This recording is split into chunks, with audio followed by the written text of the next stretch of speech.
Divided We Fall, 2014, by American author Trent Reedy, tells the story of a teenager caught in the midst of a political conflict between national and state forces.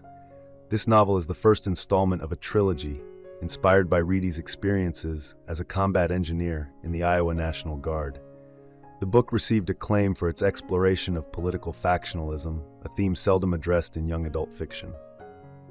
Central themes include political divisions, guilt, loyalty, and friendship, and the narrative features fictionalized news reports from both liberal and conservative perspectives to provide context. The story begins with 17-year-old protagonist Danny Christopher Wright playing football.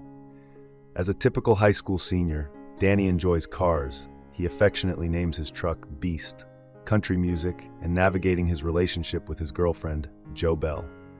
He's more focused on work than politics, yet he joins the Idaho Division of the National Guard, motivated by a sense of patriotism and the promise of a free college education, following in the footsteps of his military-enlisted father.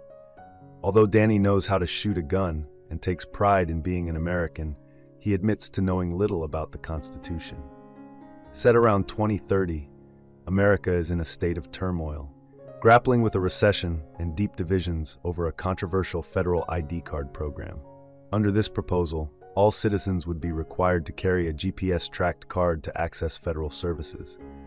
While President Rodriguez claims the initiative will streamline services and cut costs, opponents like Idaho's Governor Montaigne argue it infringes on citizens' privacy rights. As tensions rise, President Rodriguez grows increasingly impatient with the protests against the program.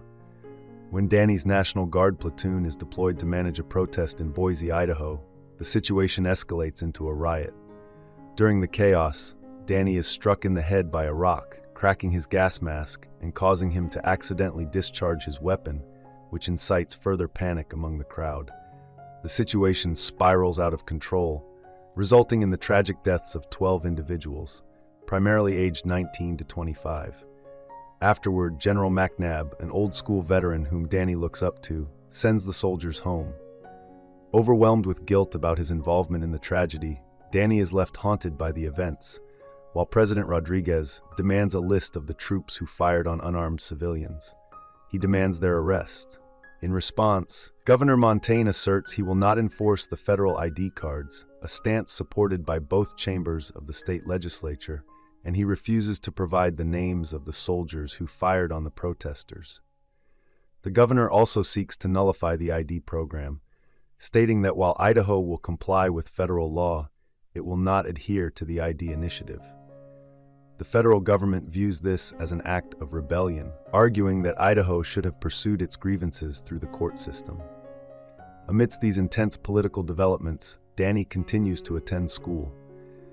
Mr. Shiratori, his U.S. government teacher and football coach, discusses various aspects of the Constitution. Both the governor and the president find justifications for their actions within its text.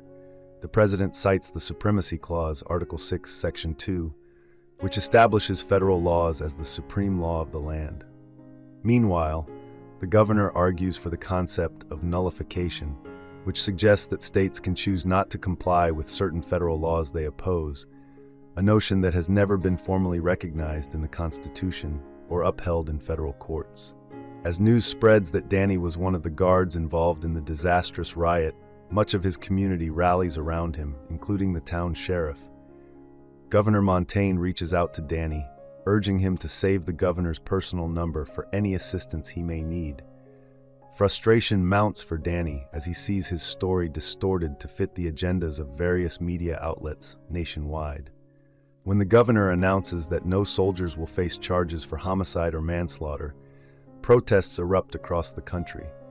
In retaliation, the president orders the U.S. Army to invade Idaho and arrest the soldiers responsible for the shooting, prompting the governor to deploy the Idaho National Guard to seal the state's borders. One day, Danny and his friends find themselves pursued by federal government supporters in a car, barely escaping with their lives. Tragedy strikes when Danny's mother is shot dead while attempting to return to Idaho from a family visit in Washington. In response to the escalating crisis, Idaho officially secedes from the United States.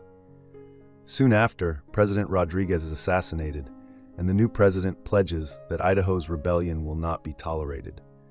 Faced with these mounting tensions, Danny must make a choice about where his loyalties lie, with Idaho or the U.S. The novel concludes on a cliffhanger, with the U.S. Army preparing to invade Idaho.